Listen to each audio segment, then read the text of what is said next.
Hi, this is Beverley Lyons with Sam Sparro for the Daily Record, and it's the Lions meets the Sparrow. Ooh. We're actually on a bed. If you couldn't tell. Yeah. In Malmaison Hotel in Glasgow, and you're on stage, what, in about an hour's time? About an hour, yeah. So this is the pre-ritual. We're staying on the bus, but we've got a room to, shower in and get ready and stuff, which is nice. And you're saying earlier that you love the Glasgow crowds because they're just cool, Scottish people. It's a good place to start the tour because, they're just a good crowd. They're always up for it.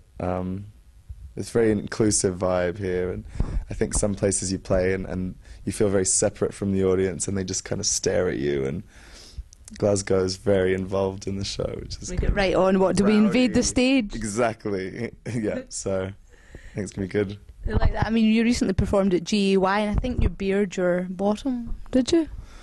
I may have bared my bottom, yeah. None of that tonight, no? No, I don't think so. It's more of a family crowd maybe tonight. Excellent. So what's your most extravagant thing you'll do on stage tonight, do you think? There are some really interesting kind of avant-garde pieces of clothing in the show that have been like customized for me. Some kind of really out there stuff. Puma made me this cape for the finale that's got these really outrageous shoulders on it. Really? Nice. Yeah. So costumes are quite a big part of what you do. Would you ever bring out your own range or something? Yeah, I would maybe. Yeah. You can see that in the future? Yeah, I could see that happening. Okay, so what we've got the tour just now happening, and you're working with Lindsay Lohan on her new album. Yeah, we're trying to. Definitely. She's recording an album. I've been so busy and she's been so busy. But we met and we talked about it, and we're still, we're going to try and make it happen, either maybe in London or in LA, but maybe in Glasgow. Come up here for a session. You bring her up, show her what it's all about. Yeah, she doesn't know what she's missing out on. She does not. So you were texting her today. Is it just like little texts like, "Hey, Linz, how are you doing? Are we getting there or what?" Yeah, pretty much. Hi, you're right. Yeah, hi, you're right. So tell me. So obviously you're doing the tour. You're also about to release some new tracks. Yeah, I'm going to have another single off the album out towards the end of the year or maybe early next year. That's called Pocket. So, Pocket, tell us about Pocket. Pocket is a song, it was one of the last songs I wrote on the album. And the chorus is about, it says, keep your friends close and your enemies in your pocket. And it's just kind of a poem I wrote about... just how people can be really sly and opportunistic and try and use you, or just... Go on, tell us the bitter experience you've had. You don't just write a song like that from nowhere, you must have experienced... It was kind of... I channeled it from a lot of different experiences, growing up and, having people be really mean to you. So that was one of the things I was kind of drawing on. And then being in this business too, there's a lot of kind of like... chitter-chatter going on all the time, so that was one of the things. Nothing you'd like to enlighten us on a little bit further? Go on, Sam, you know you want why to. Bring up the past, Bev, it's all about the present. Of course. So Pocket, not anything to do with Alanis Morissette, one hand in it, Oh, no, that's a good song. Maybe she's too. Keeping her enemies in there as well. Yeah, that could be the verse that she never released. Yes, it could be. So you've got that happening as well. And I'm going to Australia and Japan to do some shows and play at an awards show in Australia. Oh, you have been nominated for how many awards? It's not 4, it's not 5. Five, wow. Yeah. 5 awards. So yeah, now that's a big deal in Australia as well, isn't it?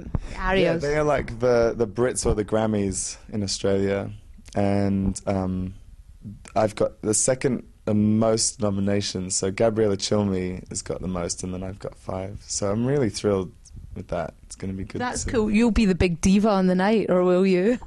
It'd be great to win one and just be able to get up there and blab on with a speech. Yeah. What kind of things would you say? If there was something that you could just say in the ideal speech, Sam, what would it be? I mean, obviously you'll thank people and you'll wish for world peace, but I'd love to just get up there and weep. Yeah. I could see that. It's good to cry. Yeah, it's always a good way to get on the front page of the paper. So a bit of the old... I like that. That's a little sample for you there as well. So how rock and roll are you on tour, Sam? What's your... I mean, we know that you wear your pyjamas when you get off stage. You've already said that. But what's the biggest indulgence? What's the eccentricity here? I do like to drink. You know, I'm Australian. What can I say? I enjoy a couple of beverages after the show. Are you quite a wild party boy then? Not really. I used to be. I'm growing up. Sensible. You've realised now that to do well on tour, you need to keep fit, you need to eat healthily. Well, I used to lose my voice too, and I just don't really want to get up on stage with no voice and feel like an idiot and go, oh, if I'd, smoked half as many fags and had half to drink, I could probably sing right now. So just taking better care of myself. Really, what was the worst point when you lost your voice? Was there a moment when you just thought, I can't sing? Well, it's when not I was happening? recording the album, I was about 80% done with it, and I had like a few tracks to get recorded, and I just started losing my voice, and I went to a throat doctor. And he said, I couldn't speak very much, and I definitely couldn't smoke, and I couldn't drink any alcohol, and I couldn't have any caffeine, and I had to take these pills and just stay in bed for a week. That was boring. I was like, well, I don't want to do that again. Okay, but you've survived. You're living to tell the tale, but he's coughing now. It's not my perfume. So right, well, we'll end it just about. Is there anything else you'd like to tell us about before we end this? And obviously have a pillow fight as well. I think we need to have a pillow fight.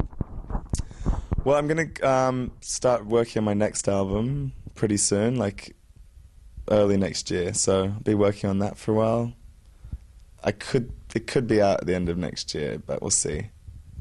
Okay, we'll look forward to that. It's good to see you without your glasses on as well. Oh, thank you. Got your contacts and no. Can see without them. Fantastic. I do need to go to the optometrist though. Everything's getting a little fuzzy. Okay. Yes, it's all hazy. Right. Do you want a pillow fight? Yeah, let's do it. Right. Okay.